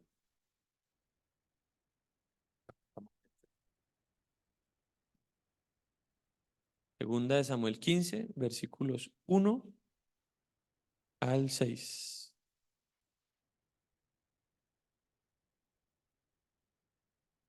Entonces, acá vamos a ver cómo Absalón, animado por su necesidad de control, de ser apreciado como hombre justo, fuerte, más que su padre David, que tenía un renombre grande, siendo el que mató a un gigante y muchos más de ahí en adelante, y ganarse el favor del pueblo, recurrió a herramientas de seducción, haciendo sentir al pueblo escuchado, importante en su identidad y haciéndole sentir cercanos a él. Entonces dice así. Dentro de las características psicoemocionales vamos a encontrar que una de las herramientas del controlador es la seducción. La seducción no en el plano sexual, sino todo lo que yo hago para embelezar al otro, para que cumpla mi deseo. Y también como es muy importante para esta persona su aspecto físico, de estar en forma, de estar presentable, bonito, deseable dentro del contexto social, entonces busca a través de esas características seducir a esas personas. Uno, por eso también creo que también por ahí encontrábamos que la voz es una voz sonora, es una voz agradable. Entonces, lo que vemos ahorita en la historia de Absalón es que Absalón comienza a atender también al pueblo, a hacerlos sentir importantes, a decirles que importaban mucho, a besarlos, a tener contacto físico. Entonces podemos ver que el controlador también puede tender a ser una persona muy carismática, como que muy próxima, como que es muy amable, cordial, confiable, te hace sentir cercano y utiliza todas esas herramientas de seducción para convencer al otro de darle lo que él quiere, ¿sí? Entonces dice, del 1 al 6, capítulo 15. Aconteció después de esto que Absalón se hizo de carros y caballos y 50 hombres que corriesen delante de él, y se levantaba Absalón de mañana y se ponía a un lado del camino junto a la puerta. Y a cualquiera que tenía pleito y venía el rey a juicio, Absalón le llamaba y le decía, ¿de qué ciudad eres? Y le respondía, tu siervo es de una de las tribus de Israel. Entonces Absalón le decía, mira, tus palabras son buenas y justas, mas no tienes quien te oiga por parte del rey. Le estaba teniendo la caída a su papá. Y decía Absalón, ¿quién me pusiera por juez en la tierra para que viniesen a mí todos los que tienen pleito o negocio, que yo les haría justicia? Y acontecía que cuando alguno se acercaba para inclinarse a él, él extendía la mano y lo tomaba y lo besaba. De esta manera hacía con todos los israelitas que venían a ver al rey a juicio, y así robaba Absalón el corazón de todos los de Israel. Y por último, en el capítulo 15, el versículo 7 al 12, que es la consumación de él buscar hacerse con el control. Entonces dice así, al cabo de 4 años, o sea, miren, 4 años de estarle lamboneando al pueblo para ganárselo. Dice, al cabo de 4 años, aconteció que Absalón dijo al rey, yo te ruego que permitas que vaya a Hebrón a pagar mi voto que he prometido a Jehová, porque tu siervo hizo voto cuando estaba en Jesús en Siria, diciendo, si Jehová me hiciere volver a Jerusalén, yo serviría a Jehová. Este contexto aquí, para que no se me pierdan, fue porque él abandonó Israel después de haber matado a su hermano. Entonces salió huyendo. Entonces envió a alguien para que le hiciera las paces con su papá y le permitieron volver a Israel. Entonces aquí él está hablando de poder ir a rendirle tributo a Jehová. Entonces dice en el 9, y el rey le dijo, ve en paz. Y él se levantó y fue a Hebrón. Entonces envió a Absalón mensajeros por todas las tribus de Israel diciendo, cuando oigáis el sonido de trompeta diréis, Absalón reina en Hebrón. Y fueron con Absalón 200 hombres de Jerusalén convidados por él, los cuales iban en su sencillez sin saber nada. O sea, iban amarrados sin darse cuenta de a dónde los estaban metiendo. Mientras Absalón ofrecía los sacrificios, llamó a Aitofel, Gilonita, consejero de David, de su ciudad de Gilo, o Gilo, y la conspiración se hizo poderosa y aumentaba el pueblo que seguía a Absalón. Ya de ahí, para que les quede de tarea, eso es como una novela, es muy interesante. De hecho, yo seguí leyendo y leyendo y no tenía nada que ver con el curso. porque ahí él ya consuma al punto de que saca huyendo a su papá y le usurpa el trono. Entonces, les queda como de tarea. Ahora vamos a pasar a la parte del taller en la que vemos las situaciones en las que Jesús vivió situaciones de traición, pero como hombre y como Dios no fue susceptible a ellas. Yo quería decir algo antes de pasar y era que como él vivió una traición, sintió que vivió una traición por parte de su papá, el rey David, al no reprender a su hermano por haber cometido tal sacrilegio, tal incesto, el abuso de una hermana. Y luego él repite, ¿no? Como que traiciona a su papá a raíz de esa herida y le usurpa el trono. Y ahí de alguna forma encontramos nosotros veracidad en lo que decimos de que somos víctimas de víctimas, porque realmente como que esa herida que yo tengo, yo la termino también replicando en otras personas y desquitándome de alguna manera con esa herida de traición que llevo, ¿sí?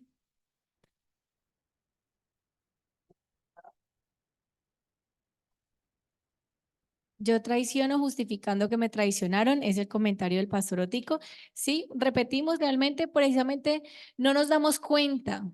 En las características psicoemocionales usted se va a dar cuenta de que allí dice que la persona que es de tipo controlador cree que nunca falta su palabra, está convencido de ello, porque no quiere verse como una persona que traiciona a los otros. No quiere ser eso de lo que reprocha al papá o al otro que es la traición. Entonces, no, yo no traiciono y no se da cuenta de eso, pero lo sigue cometiendo. Creo que hay una de las características psicoemocionales que dice que mientras para los demás alguien es controlador o tiene rasgos o acciones controladoras, para él, para el controlador, él lo ves como una ayuda. Como en vez de que yo estoy controlando, le estoy haciendo antes un favor. ¿Sí? Para que tengan eso en cuenta ahí. Y en esta historia de Absalón se puede ver así. ¿Quién me levantaría a mí como juez? No habría cosa alguna que se tuviera como injusticia porque yo soy el juez. Entonces, de esa manera es que se crea esa máscara y se repite esa misma historia en diferentes ámbitos de la vida. Bueno, vamos a seguir con la parte de Jesús, que ya son las 8. De esta parte me parecía muy curioso. Bueno, decidimos poner como las dos más cruciales al final del ministerio de Jesús, y una de ellas es la traición de Judas Iscariote y la otra es la posible traición de Pedro y de los demás discípulos al momento de la aprehensión de Jesús. En la primera nos encontramos ubicados en Mateo 26, creo que realmente ese es todo lo que vamos a hablar. Mateo 26, del 14 al 16. En este aspecto de este pasaje bíblico, nos vamos a encontrar, para mí fue muy chocante de que Judas no supiera valorar a Jesús y pregunta en el 15, ¿qué me queréis dar? Y yo os lo entregaré. Cualquier cosa, o sea, él ni siquiera dijo, no, deme tanto, sino ¿qué me quiere dar? Y yo se lo entrego. Una traición muy dolorosa, me imagino yo, en el campo natural, que usted se ponga en ese lugar de que un amigo suyo que compartió con usted, que comió con usted, que paseó con usted, que sirvió con usted, llegue y diga, ah, no, deme lo que sea, yo se lo vendo. Para mí eso fue muy chocante porque estamos en los últimos tiempos y este tipo de historias de que vamos a ser entregados por nuestros más cercanos que van a conocer que somos creyentes, vamos a vivirlo. Entonces, si usted tiene esta herida de traición, pues se va a sentir horrible y no va a poder cumplir el propósito porque va a estar más pendiente de que el otro lo traicionó y más allá y no va a lograr ver el propósito que eso tiene para su vida. Entonces, bueno, esa parte me pareció muy compleja de que un amigo, un discípulo íntimo de Jesús, pues lo haya vendido y luego le den 30 piezas de plata, que no es nada realmente. Luego en Mateo 26, del 21 al 25, es cuando ya como tal Jesús en la última cena dice que uno de ellos le va a entregar. Vamos a leerlo. El 21 dice, y comiendo con ellos dijo, de cierto, de cierto os digo que uno de vosotros me ha de entregar. Y entristecidos ellos en gran manera, comenzó cada uno de ellos a decirle, ¿soy yo, Señor? Y entonces él respondiendo dijo, el que mete la mano conmigo en el plato, ese me ha de entregar. 24 dice, a la verdad el Hijo del Hombre va como está escrito de él, mas hay de aquel hombre por quien el Hijo del Hombre es entregado.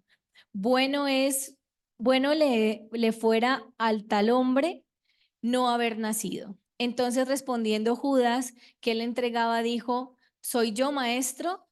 Y Jesús le respondió, tú lo has dicho.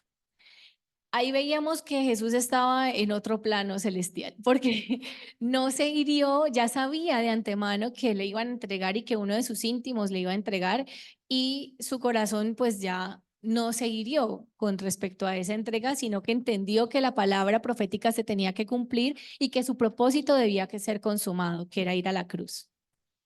Luego, en el 26, en el mismo capítulo, del versículo 46 al 49, vemos la intimidad de Judas en la relación con Jesús, porque él planeó todo, Judas planeó todo y dijo que con un beso le iba a entregar a su maestro.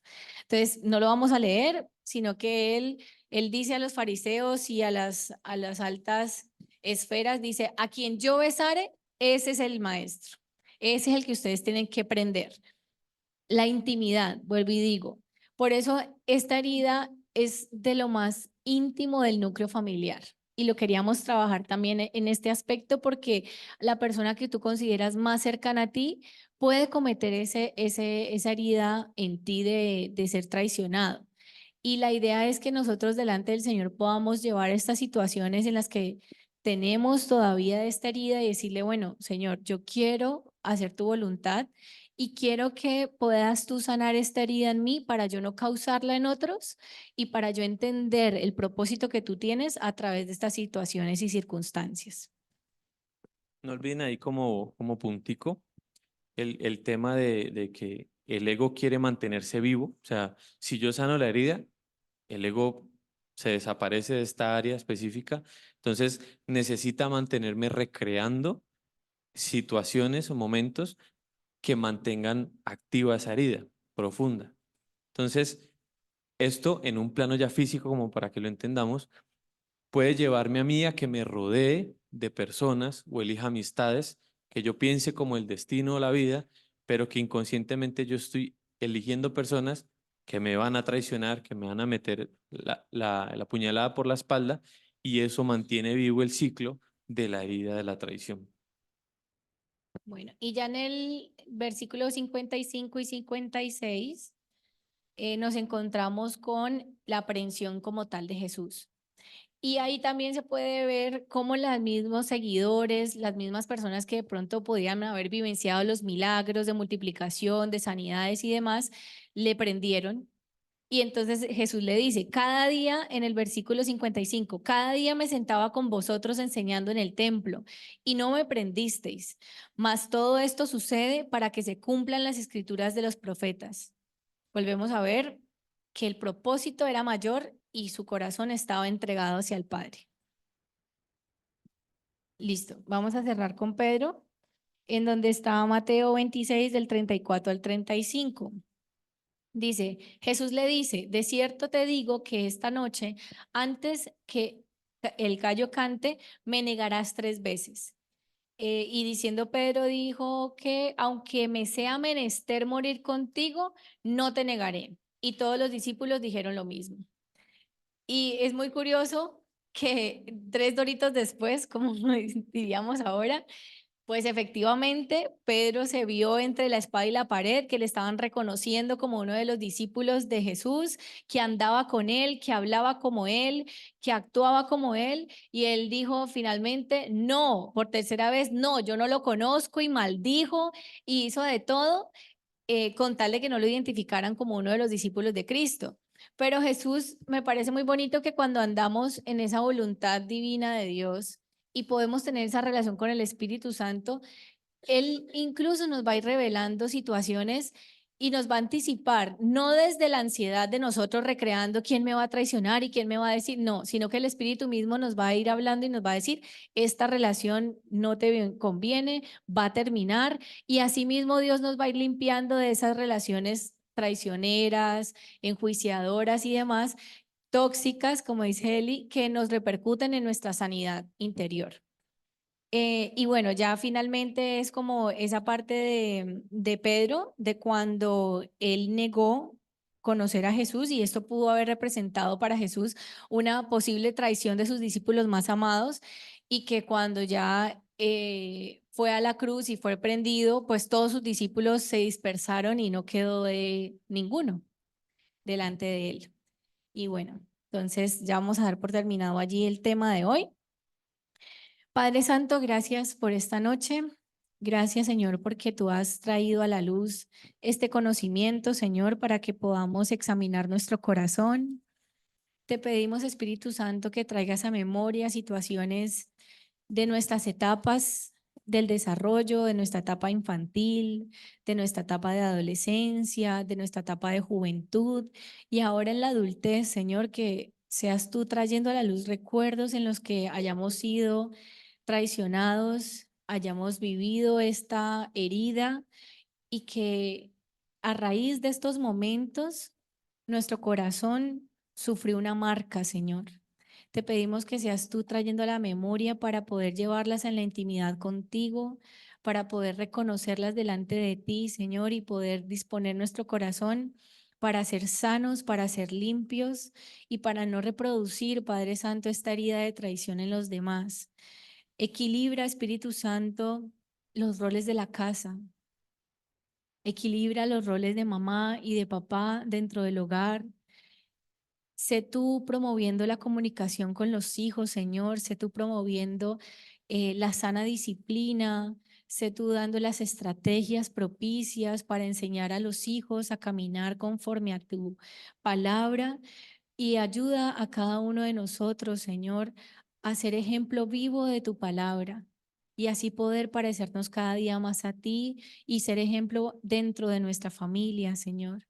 Te pedimos perdón, Señor, por las veces que hemos causado esta herida en nuestros hijos, en nuestros familiares, en nuestros amigos, a causa de la incomprensión, Señor, eh, del no entender, Señor, estas cosas que nos han pasado, de no poder darle sentido a la experiencia, Señor, y poder nosotros no haber caído en cuenta, Señor, que hayamos lastimado a otros, que hayamos dañado a otros. Y te pedimos, Señor, que podamos verlo y reconocerlo para restituir esta herida que hemos causado tan fuerte de traición en aquellos que son más cercanos, Señor. Ayúdanos a perdonarnos y a perdonar a los otros, Padre, para poder hallar gracia y misericordia delante de ti. Te damos gracias, Señor, y te encomendamos a ti todas estas personas que nos están viendo aún por Zoom, para que seas tú, Espíritu Santo, también guiándolas hacia la sanidad que tú quieres de nosotros y de nuestro corazón. Amén y amén. Muchas gracias. Ya nos quedaría faltando la última herida, que sería el siguiente sábado, es la herida de la injusticia. Y después ya sería lo que tiene que ver con la sanidad de cada una de las heridas. O sea, nos quedan 2 sábados para que lo tengan en cuenta. Muchas gracias por venir, por asistir.